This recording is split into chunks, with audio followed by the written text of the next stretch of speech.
بسم اللہ الرحمن الرحیم۔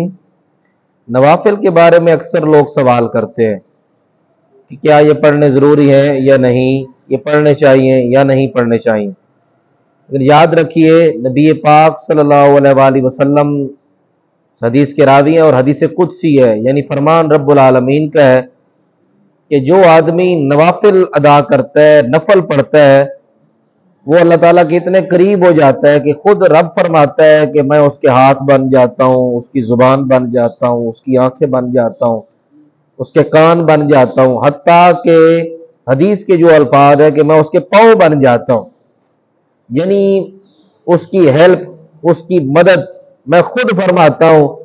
اور جس کے ہاتھ، پاؤں، زبان، کان خود رب کی ذات بن جائے، خود رب العالمین کی مدد اس کے ساتھ شامل ہو جائے، اس انسان کا مقام کیا ہوگا۔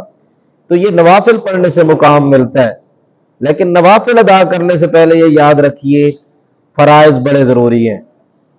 اگر ہماری نماز مکمل نہیں ہے، جو فرض نماز ہے یا واجبات پر مکمل نہیں ہے، تو ہمیں پہلے ان کے اوپر زور دینا چاہیے۔ لیکن اگر ہمارے پاس وقت ہو تو ہم نوافل بھی ضرور ادا کریں، اس میں کوئی حرج نہیں ہے، بلکہ ثواب کا کام ہے، وہ ادا کرنے چاہیے۔ لیکن نفلی کام سے پہلے ہمیں اپنے فرائض اور واجبات کو پورا کرنا چاہیے، اور نوافل کا ہمیں انکار نہیں کرنا چاہیے۔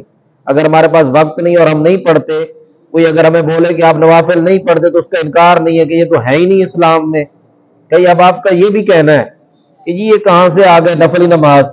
تو یہ جو حدیث قدسی ہے اور یہ جو رب العالمین کا فرمان ہے اور حضور علیہ الصلوۃ والسلام جس کے راوی ہیں، تو یہ پھر حدیث کہاں جائے گی اگر ہم اس نوافل کا انکار کر دیں گے؟ تو اس لیے نفلی کام کا ایک اپنا ثواب ہے، لیکن سب سے پہلے یہ یاد رکھیے جو اپنے فرائض اور واجبات ہیں ان کو مکمل کرنے کی کوشش کریں۔